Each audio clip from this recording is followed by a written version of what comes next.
All right, Trey Knight back here with your Department of Wellness and Recreation Learn a New Skill segment. We're working on learning how to tie and practicing tying knots.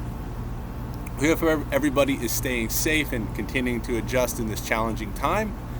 Today we're going to be working on the Flemish Bend and the figure 8 follow through, which are mechanically the same thing but used in a subtly different way for different applications.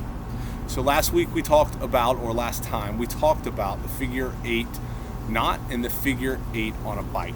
Figure 8 knot's a stopper knot and also a foundational knot for a lot of other knots like the ones we'll learn today. The figure 8 follow through is when we have the need to put a fixed close loop at the end of a rope, and we want to test this out. Boom. Want to make sure to get it dressed and set. Tie my backup knot, make sure in case something comes loose, no catastrophic failure, and here we go. Now, what if the loop I needed to tie at the end of a rope needed to go around a large fixed object? I can't pull this apart and put it around a tree or a fence post or something along those lines, so I got to tie the knot a little differently. To do this, first we're going to move further down the rope and tie a figure 8. Same way, except this way, I've got this little bite here, and I'm going to pull the whole piece through.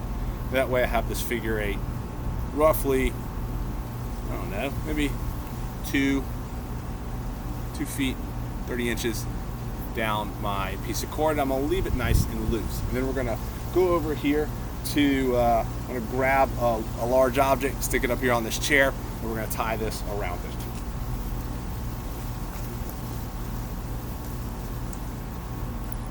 Right.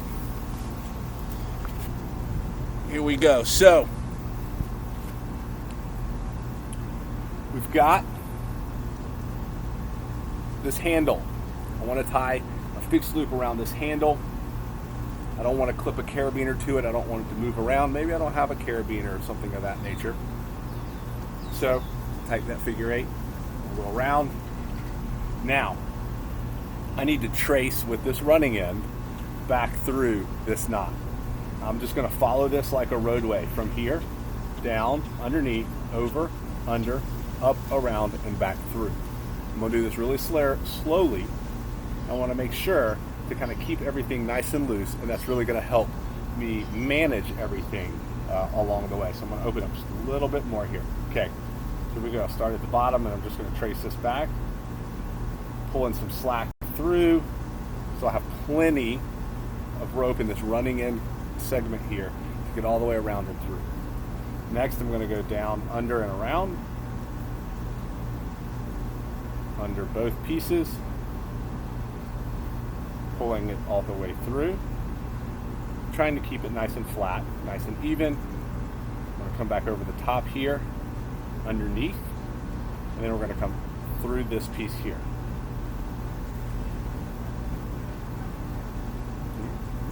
See how I've kept the knot nice and flat? Now I'm going to dress it nice and slowly, just adding a little bit of tension. It's going to kind of fold over a little bit here. The flatter it is, the easier it is going to be to untie, and the stronger it is. Got plenty of tail here, fist length. Tie that overhand knot to check. And there's my figure 8 follow through.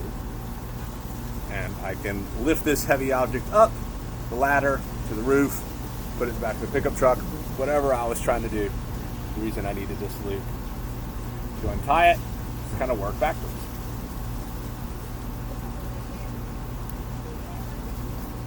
I'm going to completely undo it. I'm going to start it over, do it again. Start to finish. No talking, just have you watch, listen, practice at home. Based on how big I need the loop to be, is how far down the rope I'm going to tie that figure 8. It's much easier to have it too far down the rope, move it backwards, than to not have it far enough. So here comes the figure 8.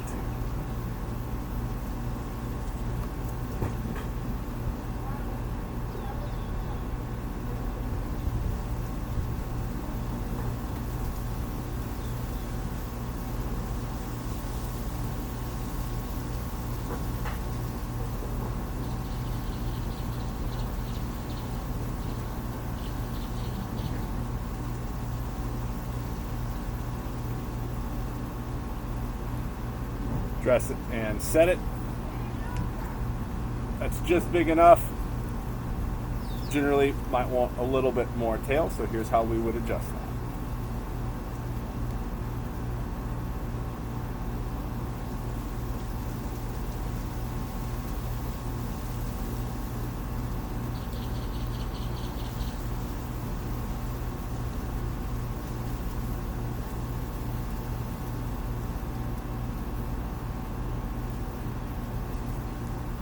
Much better.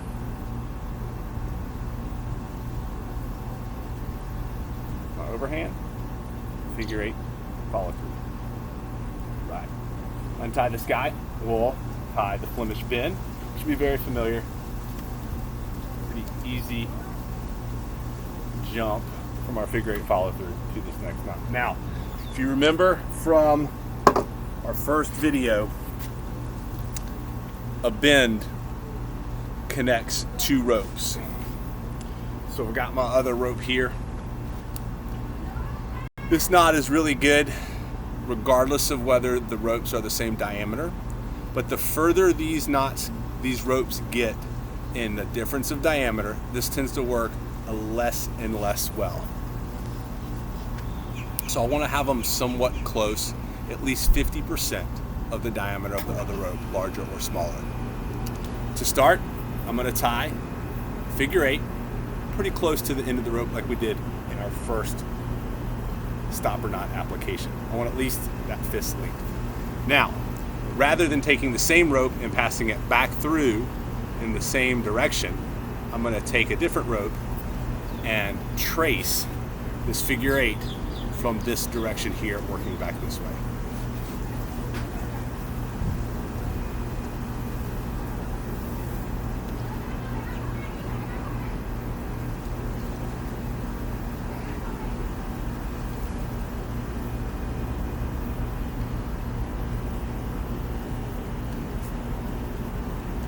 Pull these independently and together so that everything gets dressed, set it, and there we go. We need at least a fist tail on both sides, and I've now taken 2 short pieces of rope and made 1 long piece of rope. Very efficient, as in it maintains a lot of strength of this rope. It also, after being put under high tensile load, again, just kind of flex it, and it will untie pretty easily. So that's our work for today. The Flemish Bend, which was the second knot, tying 2 ropes together, and our figure 8 follow through, which is tying a figure 8 around a fixed object. Might be a fence post, a tree, a piece of metal, something in your house, something on your truck. You can't use our figure 8 on a bite and a carabiner or something like that. You're going to tie that knot all the way around that fixed object, and pretty versatile set of knots there. Next week, we'll be covering the sheet bend, another way to tie 2 ropes, but this way of vastly differing diameter. And we're also going to cover our first hitch, the Clove Hitch. These are both extremely useful, very simple knots, a little bit different than our figure 8 family and their application and their pros and cons. Very easy to tie, very easy to learn, very versatile knots. Really great to have in that tool bag for your rope tying skills. Stay safe out there, guys. Let us know in the comments if you have any questions, any other ways, any thoughts on these knots today, and we'll catch you next time.